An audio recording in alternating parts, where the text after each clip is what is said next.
issue, you go through your bullet points. Are we live here, guys? Because all right, thank you. So that's how we'll do. Okay. We'll do. That's all right. Okay. You ready? Let me know when you're ready. Which side do you want, guys? Smile. We're in it for the long haul. You're going to be seeing a lot of us. It's like the water crisis. Oh, don't say that. Oh, that was a bad thing. Are these on yet? Yes. Wait, you want to say something? I can step away.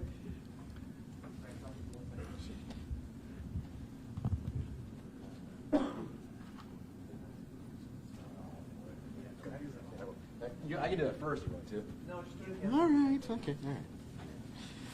All right. Let me know when you guys are ready. Excuse me, ladies and gentlemen, when you're ready.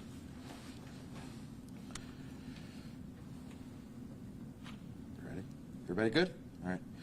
Good afternoon, and welcome to our daily press conference that we're going to have Monday through Friday, unless something happens Saturday and Sundays. I would imagine this is going to now be a reoccurring theme for us. So we thank you, and we'll get to know more of each other, I'm sure, in the next few weeks. What I'd like to start off with is that we're going to have some updates today relative to cases, as well as some things inside the community we need to really discuss, which also entailed some de-stressing things we want to actually talk about again.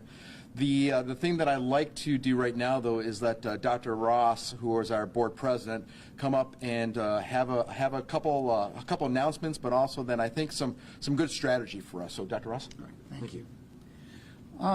Did you wash your hands? And I'm not just joking. Wash your hands, wash your hands, wash your hands. That's the main way that this virus, which could be very dangerous and deadly, is transmitted, is by the virus particles getting on your hands when you come in close contact with someone who's ill. But with that in mind, I'm going to go ahead and shift right now and tell you that as of today, we have zero, as in none, 0 cases in Lucas County that have been proven. It doesn't mean that there aren't people out there walking around on the street right now who might be infected and will get sick somewhere in the next couple of weeks. So this is the time when we can do the most to prevent the spread and to protect our city, our county, by being careful with our hand hygiene, by covering coughs and sneezes, by staying home if you're sick. All of those things will make more difference today, tomorrow, and the weekend than at any other time in this next 2 months. Preventing cases now will prevent dozens of cases down the road. So please, please, please wash your hands. Stay home if you're sick. Cover your sneezes. When should you be seeing a doctor? The number one symptom in this syndrome is fever. That's a key symptom to look for, a person with a high fever. And second is cough. High fever and cough, that needs assessment. I'm going to go ahead and mention that here in Ohio, we have 13 cases that are proven, but we've just started testing. So that's probably a dramatic underestimate. I've heard even as many as perhaps 100,000 Ohioans are walking around potentially infected right now. I'm not sure it's that high, but that's the upper end of the numbers. People need to understand that the local health department, it does not offer testing. That's not something we do at the health department. It can only be performed on doctor's orders. And if you have a chronic illness such as diabetes or chronic lung disease or experiencing that fever, shortness of breath, or cough, you should contact your own healthcare provider immediately. Do not call 911. It's not an actual emergency. You need to be assessed, especially if there's shortness of breath. But it may be that we're going to ask you to stay home so that you don't expose others, and you may be able to ride this illness out without having any serious consequences, but it needs careful contact with your health provider and follow-up with your health provider. We have established a Lucas County Community COVID-19 call line for those of you who have medical questions. It is 419-251-4000. 419-251-4000. A second number you can use is 419-291-5355. Those call lines will be open 24/7. They'll be staffed by both ProMedica and Mercy nurses. And we really appreciate the cooperation we're getting among the healthcare systems. I want to say that as a representative of the health department. It's really good to see that this kind of cooperation in a crisis. Now, because the current COVID-19 situation is fluid, It is going to be changing every day. It's important to manage personal and professional stress. And what I've tried to do, and I'll let Eric talk a little bit more here in a moment, is to remember that if you're okay right now, remember that, right? Take a deep breath. Right now, everybody in this room is fine. You know, I can't tell you that you'll be fine tomorrow, but right now you are. So take the actions that you can take right now. Wash your hands. Stay home if you're sick. Wash your hands. Stay home if you're sick. Eric, do you want to come on up and tell us one? Thanks. Thank you, Doctor. I don't know if Doc told you, but you should wash your hands, and wash your hands one more time. We're going to be stating that from now until probably the end of this and into the next flu season. I think we need to keep things in perspective. Again, watch how much time you're actually reading about this, watching TV, no offense, media.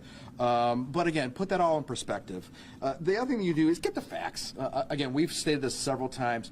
You know, we are going to be very factual, as much up to date as we possibly can. But again, make sure that you're getting the facts and not the rumors. There's a rumor right now that government center is shut down. That is a false rumor. So just please make sure that you're getting the right information, because as we start to spread rumors, it really stresses the community, and it stresses us too, because now we have to respond to some of those. Keep yourself healthy. You know, again, we've talked about this so many times over the last couple of years, especially with flu season. You got to eat right. You got to exercise. You know, make sure that you're getting enough of sleep. Again, that de-stressing is so important. I think Doc said it great. Again, be in the now. We're fine. Relax. Take a breath. Understand that we're existing, we're fine, and just really make sure that we're seeking a little bit of, I guess, the inner peace that we all need. It's hard for every one of us to not touch our face, to not wipe our mouth with our hands. Again, really try to make sure you're not doing that. That's so important, because again, we know that if it's on our hands, we're not sick yet, we could put it into our mouth, we could put our eyes. So again, just be very careful. I'm going to state again what Doc said. If you are sick, stay at home. If someone in your household is sick, stay at home. We use a big word called quarantine, and that's kind of what you're doing. What you're doing is you're staying at home and not having contact with anybody else. We encourage the community and individuals to continue to practice several things. Remember, social distancing. We're saying 6 foot apart. If you're staying 6 foot apart, it's harder for that virus to get to you, and they're saying that's a good distance. Hand washing, again, 20 seconds. Please remember, it's not just run a little bit of water, a little bit of soap, run it out. We really have to rub our hands together. What we're trying to do is, one, remove the dirt from your pores. We're trying to make sure that is all off our hands. Rinse them off. Do this, please. I saw some people today. Use the paper towel, throw it out, take another paper towel. If you can't open the door of the bathroom, throw the paper towel out. Again, things we should always be looking for. Cover your mouth, all right, with a Kleenex. Toss that out. Again, in the crook of your arm. Clean and disinfect as many surfaces as you can that you touch.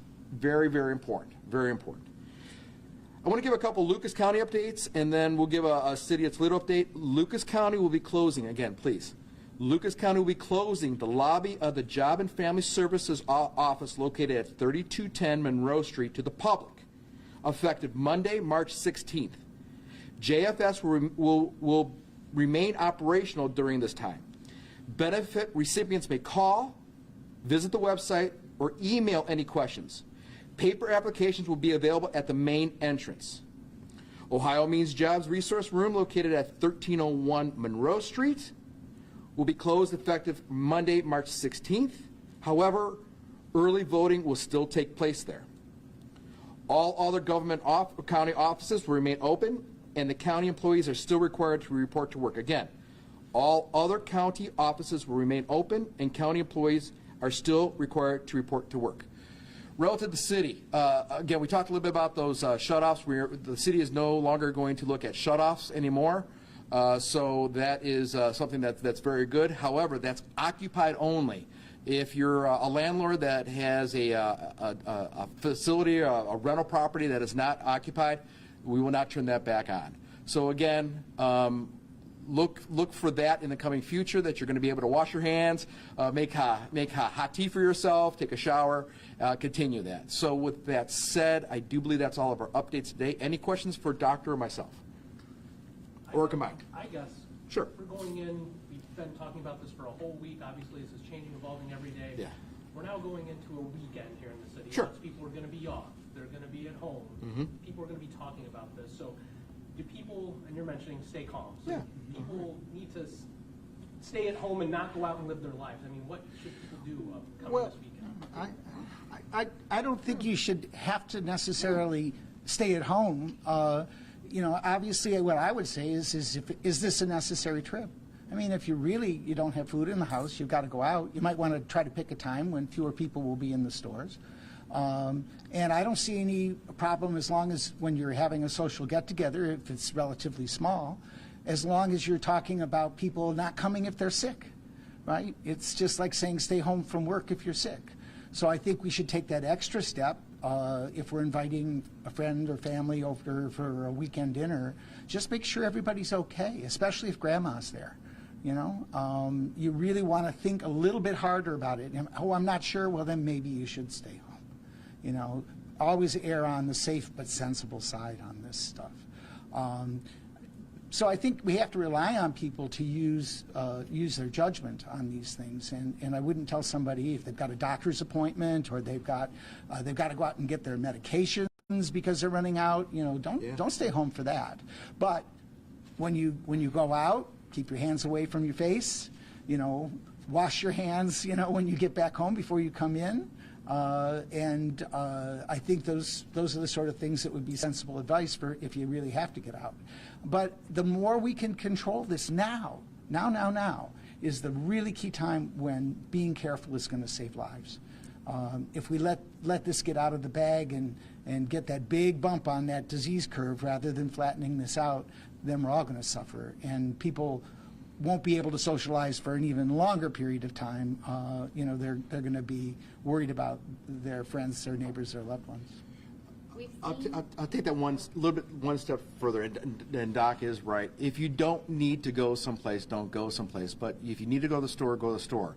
If you need to do something, go do it. But take a look at really that non-essential get-togethers, that travel. Just don't do it. Stay at home, read a book, watch TV. But again, if you need to go out, go out. Go ahead.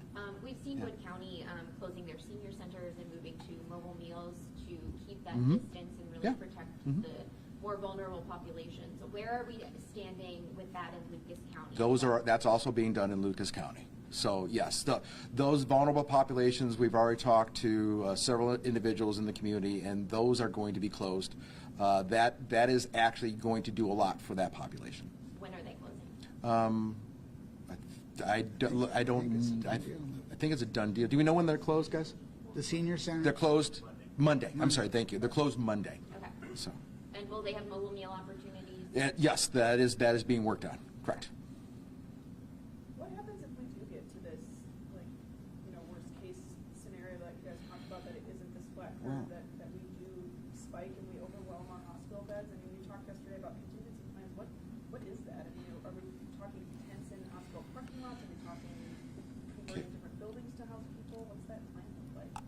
I think that is so far off in the distance that, you know, that truly is, I don't think, a concern right now. I'm just going to preface, because of the things we're doing right now, these aggressive steps that we're taking right now, I do not see us getting to that point. However, I will tell you that our pandemic flu planning has been such that we've done it for you know, a very slight pandemic flu concern, to the point where, you know, individuals are, you know, they're being triaged. People are being put into hallways. You know, we're looking at different ways to keep people alive than we do right now. So that is something that we've always been planning for. But again, I think Doc can tell you, I'll tell you, the experts will tell you that we're not going to get there because of the things that this community is going to do. And I think that's really important. Not this community, but the state. And I think that's really important to understand. This is why we're doing these aggressive things right now. The pain now is not going to be as bad in the long run if we did not do these things. Maybe one other comment. We are assessing the medical resources within the community. That's that line that goes through, trying to make sure that we know where everything is that we might need to push that line upward a bit if we need to push that line upward. You know, we're having really good conversations with the two big healthcare systems and the other hospitals in the community. We have resources, not Yep. just at the health department, but at the hospitals, at the Red Cross, and we could even turn, if we had to, the National Guard. So the fact is that we can push that line I showed you upwards some to protect us a little bit more if we had to. But there is a finite limit to it. And everything we do now to keep that curve from jumping upward is going to be beneficial. Again, I want to really stress this point to the community, what Doc just said. Everything we can do. It's not us standing behind this microphone. It's really you behind the camera, you at home. Your decisions, again, will affect this community in the long run. It's going to affect somebody's life, either a loved one or somebody you've never met before. If you decide to go out to the bar and somebody has COVID and you're next to them, and next thing you know, 4 or 5 days later, you're giving it to a loved one or somebody that you're just talking to on the street. I mean, that is kind of what we're looking at right now. Again, your decisions and your actions are going to influence somebody's lives here in the next couple weeks. So I want everybody to remember that and think about that. That's the important thing we're trying to get through. We see this, I've seen this Sure. chart, going on for days. Do we know where we are on this chart at this point with the curves? Yeah.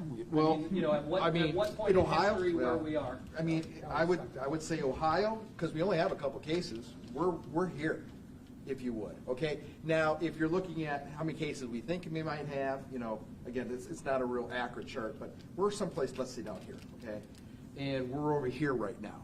And so, if we do the things that we're asking everybody to do, we're going to go here. Now, we might go here. Okay, but this is where we want to stay, is in this area, not up here where you saw the chart yesterday. And I just have to come Sure. back to, what if we don't? I understand you saying that if we take all these measures, we're not going to get to this point, but I think people want to know that there is a, on paper plan in place for if, I guess the state has said these cases are going to double every Sure, day. sure. And I think people are, really wondering what is that plan if we do hit that. Well, I don't want to stand in front of you and be a doomsday sayer. I mean, we're not to that point. We're not going to get there. And again, to answer your question, it's very hard, because if you're asking me to plan for the worst, which I do, which we all do, we plan for the very worst, where we have as many people pass away from a disease, we back ourselves out of that, because that is the worst case scenario we think it is. We're not going to get here with this. All right, we're going to be over here at the start. Let's say there's 5 levels. We're going to be at level 1, level 2. We're not going to get to 3, 4, or 5. Where 5 is really bad for this entire country or for the world, and we're not seeing it. We didn't see that overseas. So when you're asking me what is the worst case scenario, with this, we're here, we're not here. So what is our plan? Our plan is to make sure that we have supplies on hand, make sure that we don't get to that point where we're taxing our hospitals. That's why we're asking you to not go to the hospital unless you're truly sick, so you're not using up those resources. And the idea here is that we're going to take care of people as they come in. But if you're truly not sick to go to the hospital, again, don't go. No, don't go. If you have a fever and a cough, that's worrisome. But if you're not breathless, if you're otherwise able to eat and keep your hydration up, you probably should call your health provider. But you probably should be staying home, because 80% of people get over this without needing any fancy medical care at all. Correct. And so if we have all those people who have a fever and cough go crashing to the emergency room, we're not going to be able to really be effective in terms of taking care of the very ill. And there are other things we can do. We can put off elective surgeries, to open up beds. We can move people out of the hospital a little bit faster. Actually, I think I heard that one of the emergency suspensions, actually allows us to move people into extended care facilities a little faster, if that's appropriate for them, without a 3-day waiting period and some other things that Medicare insists on. So we've got some tools to open beds to more acute care if we need them. But I agree with Eric. I think that this community, we are on this early. I think we're going to blunt that curve. We may ride up this a little ways, but I think then we're going to catch right back into that lower elevation. I think we're going to stay within our medical resources in this community. But that isn't up to me or to Eric.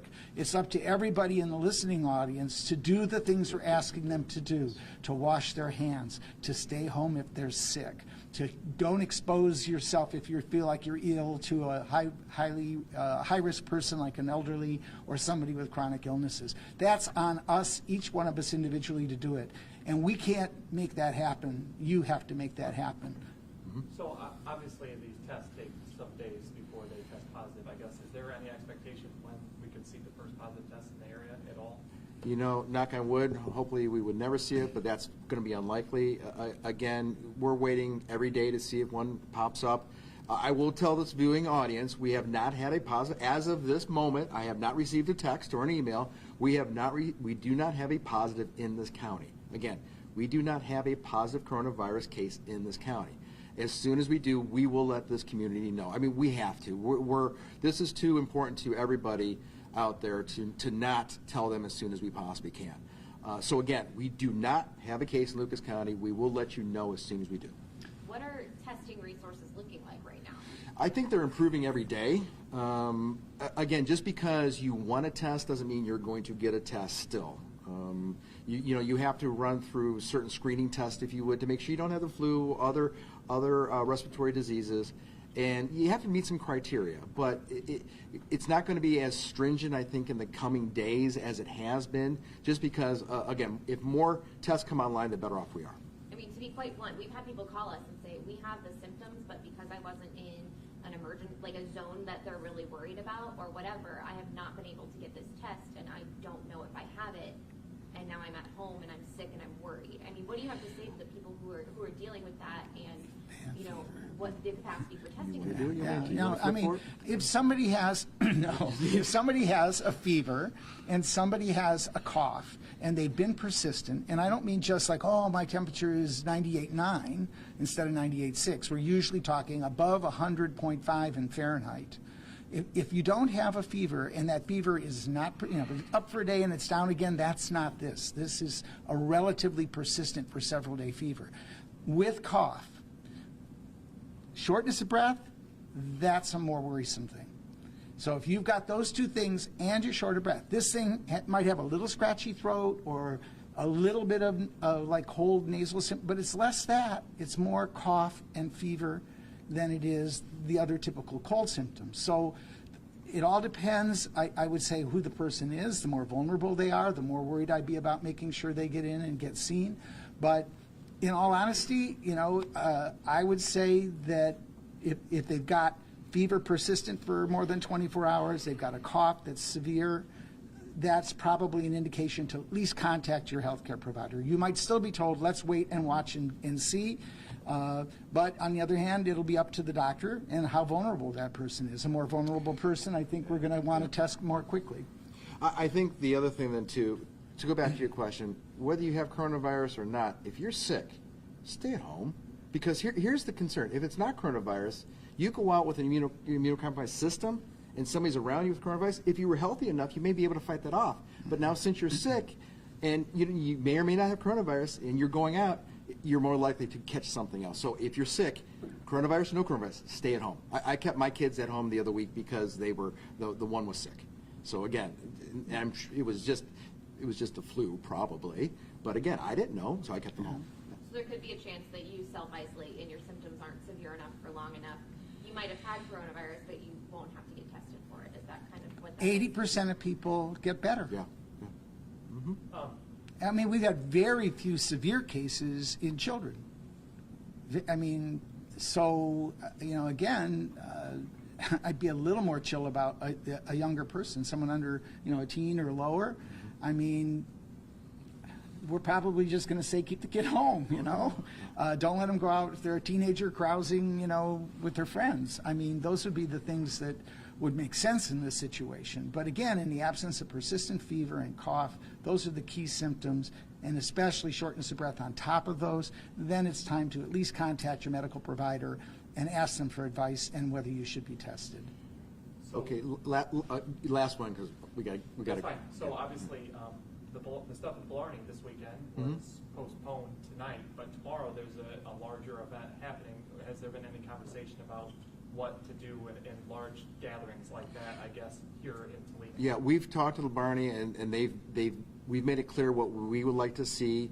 Again, we're urging people not to go any place unless you absolutely have to, and I don't know. if that is one of those ones where you really need to go to. But again, the idea here is they've taken some precautions. They're not going inside and things of that nature. So I would urge anybody, I'm telling my family not to go out to parties or things of that nature. Let's just stay in for a while and see how things pan out over the next week or so. Again, this is the most important Yes. time to be careful. The most important time. We'll do more to protect our fellow citizens by being cautious now than at any other time, other than yesterday. Yeah. Right, because we know it's out there.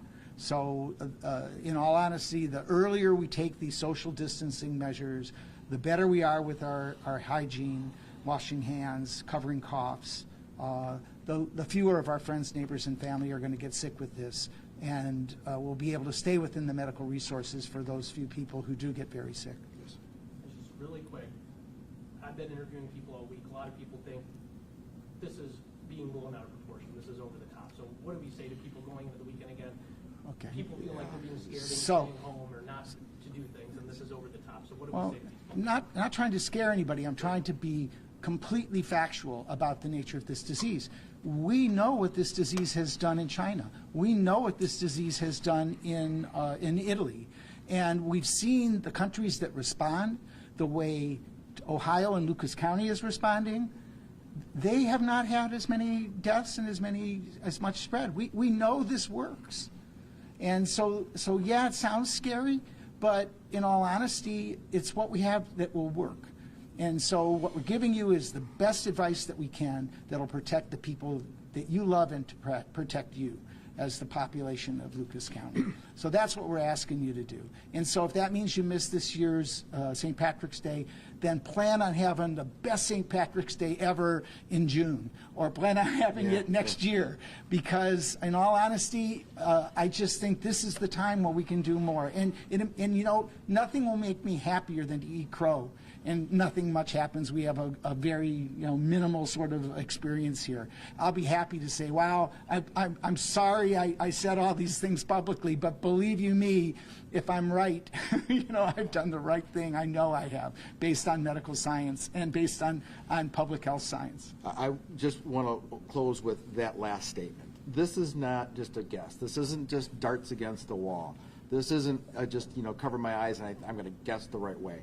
This really deals with science. This is something that we've studied. There's modeling. From past practice, from other disease outbreaks, we know that what we're doing right now will limit the amount of disease. It's not going to stop it. We're not saying that, but it's going to limit it. And by limiting, I mean at the end here, instead of 300 people dying, maybe we might have 2 or 3.